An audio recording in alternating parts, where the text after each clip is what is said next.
তাপস ঘোষ ডাঙৰীয়া, আমাৰ ভাৰতীয় জনতা পাৰ্টীৰ অসম প্ৰদেশ ৰাজ্যিক সদস্য সন্মানীয় ৰিণ্টু কুমাৰ দাস ডাঙৰীয়াদেৱ, আমাৰ এছচি মৰ্চাৰ ষ্টেট এক্সিকিউটিভ মেম্বাৰ, লগতে আমাৰ মিউনিচিপালিটি বৰ্ডৰ চেয়াৰমেন গুণেশ্বৰ গগৈ ডাঙৰীয়া, লগতে UPPL দলৰ সভাপতি সন্মানীয় ফণীন বৰা ডাঙৰীয়াৰ লগতে আজিৰ উপস্থিত থকা আই মাতৃসকল, শ্ৰদ্ধাৰ ব্যক্তিসকল, আটাইলৈ মোৰ তৰফৰ পৰা প্ৰণাম যাচিছোঁ।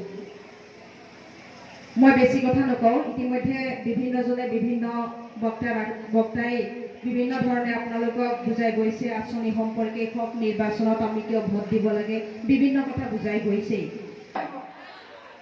ভালকে হাতখন ডাঙা হোৱা নাই দেই বাইদেউসকল, এইবাৰ পুৰা আহিছে।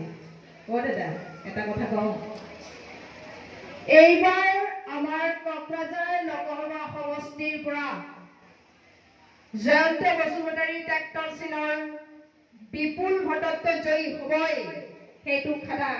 কিন্তু এটা কথা, এইবাৰে পাৰ্চেণ্টেজ আটাইতকৈ বেছি মহিলাসকলৰ পৰা ভোট যাব লাগিব। যাবনে? কাৰণ এইখন চৰকাৰে অকল আঁচনিয়ে দিয়া নাই, এইখন চৰকাৰে আমাক কি দিছে?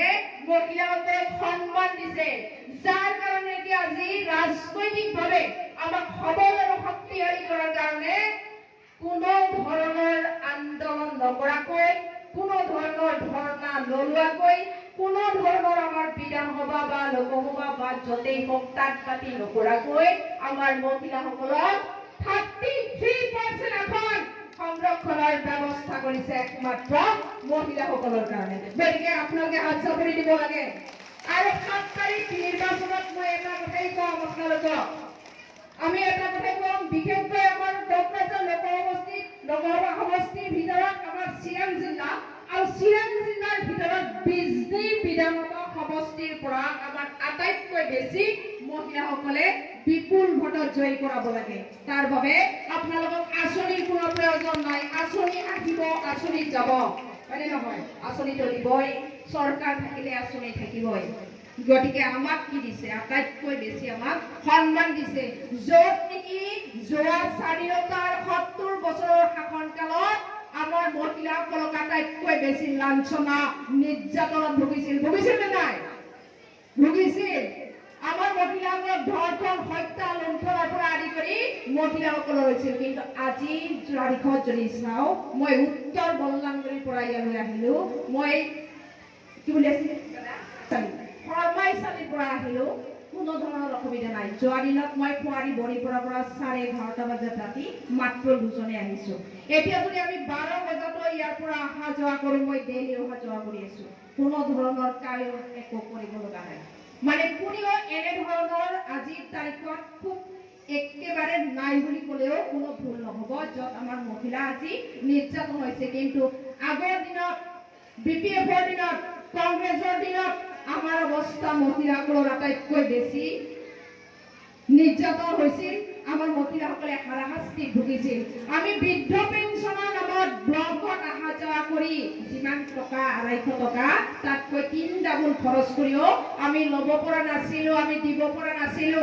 তাৰ প্ৰমাণ যদি কওঁ, মই নিজেই ক'ব পাৰো, আমাক যিটো ৰাস্তা, মোৰ ঘৰ 2 নং ভেটাগাঁও, আৰু যোৱা দিনৰ 17 বছৰ শাসন কৰি গ'ল BPFে, কিন্তু আমাৰ ৰাস্তাটো তেতিয়াও কোনোদিনে তাক নাম নাপালে। কিন্তু আজিৰ তাৰিখত যাওক, আমাৰ ৰাস্তা খুব সুন্দৰ, ইমূৰৰ পৰা সিমূৰলৈকে বনোৱা হৈ গৈছে। মই বিচাৰো আৰু ল'ৰা ছোৱালীৰ আজি সুৰক্ষা আৰু নিশ্চিত কৰাৰ কাৰণে আজি সুৰক্ষা আমাৰ নিশ্চিত হৈছে। আমি ডাঠি ক'ব পাৰো, বুকু ডাঠি ক'ব পাৰো। আৰু মই গৌৰৱ অনুভৱ কৰো, আজিৰ এই চৰকাৰৰ দিনত এগৰাকী চিৰাং জিলা মহিলা মৰ্চাৰ সভানেত্ৰী হিচাপে মই গৌৰৱ বোধ কৰো যে আমি মহিলাসকল কেতিয়াও পিছপৰা ব্যক্তি নহয়, আৰু আমি অগ্ৰাধিকাৰ, আমাক সকলো ক্ষেত্ৰতে অগ্ৰাধিকাৰ দিছে, আমি ল'ব পাৰিব লাগে। গতিকে মই পলম নকৰি আপোনালোকক ধৈৰ্য সহকাৰে বহি আছে, তাৰ বাবে মই আপোনালোকক নমস্কাৰ জনাইছো।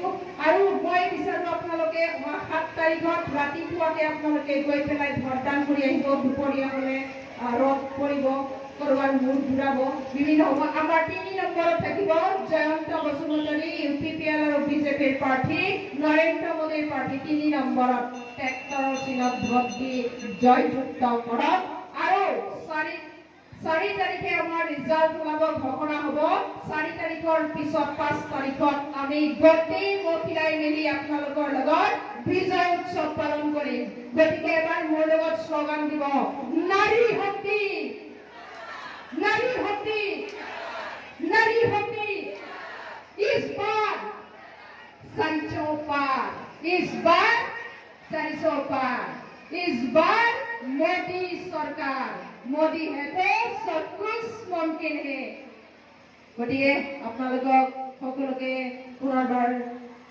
নমস্কাৰ জনাই সকলোৰে মংগল কামনা কৰি মোৰ চমু বক্তব্য